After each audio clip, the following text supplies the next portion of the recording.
Шешесі өлімге қимай темір жолға тастап кеткен бала. Мен темір жол бойында жұмыс істеймін деп бастады ақсақал әңгімесін.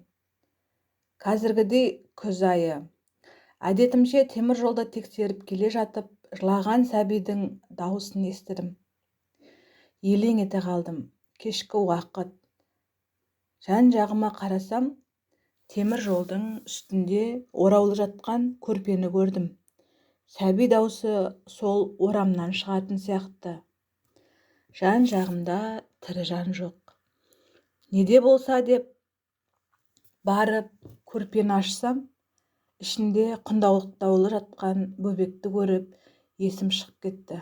Дереу баланы көтеріп алып, жұмысымды тастап, дедектеп үйге жеттім.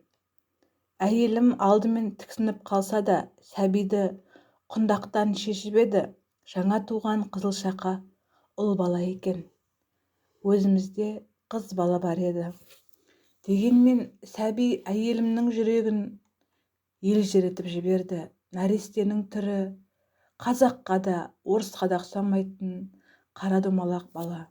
Әйелім оған бірден бауыр басып кетті. Маған осы баланы өзіміз асырап алайықшы, ұлымыз болсын деген айтқанына көніп, ертеңіне ауылдық кеңестің төрағасына мән-жайды түсіндірген соң, сәбиді өз атымызға түсіріп, баланың құжатын алдық. Ұлты қазақ болды. Уақыт өтіп жатты. Бала есейіп, соқталдай ер азамат болды. Кейіннен бала өсе келе, асырап алғанымыз сыған баласы екенін түрінен білдік. Бірақ өзіне ләм демейміз, өзі де ләм демейді. Әке шеше деп бізге құрақ ұшып тұрғаны. Біздің қызымызды да өзімсініп жақсы көреді. Ол десе жанын беруге даяр болды. Артынан сұрастырып білдік, сығандар оң жақтан туған баланы өлтіреді екен ғой. Байғұс шешесі баланы өлімге қимай, темір жолдың бойына тастап кетіпті. Әйтеуір баланың көрер жарығы бар екен, ол бізге қатты бауыр басып кетті. Есейгенде баламызға асырап алғанымызды айтайық десек, ол бізді басқа сөзге айналдырып, немесе далаға шығып кететін. Сосын үндемейміз, өзі де кім екенін сезетін шығар деп қоямыз.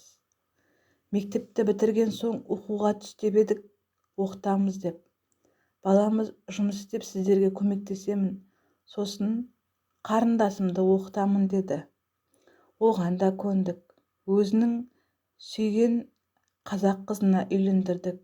Енді немере сүйіп отырған жайымыз бар. Бір жылдары біз қорыққандай ауылға сығандар келгенде, біз баладан айырылып қаламыз ба деп қатты қорықтық. Артынан естідік, баланың анасы табылып, оны іздеп келіп алып кетпек болған екен. Сонда балам, мен енді қазақтың баласымын. Әке шешем бар, мен сені танымаймын деп кері қайтарып жіберіпті. Біз оны білмейміз.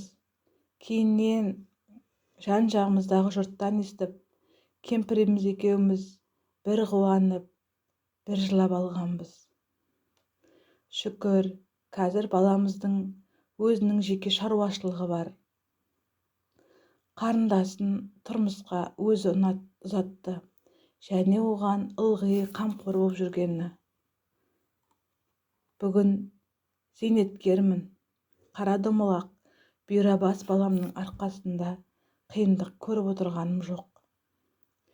Немере, шөбере сүйіп отырғаныма Аллаға мың мәрте шүкір деймін. Деп әңгімесін аяқтаған еді ақсақал. Өмірде неше түрлі оқиға болатыны рас қой, бақыттары баянды болсын.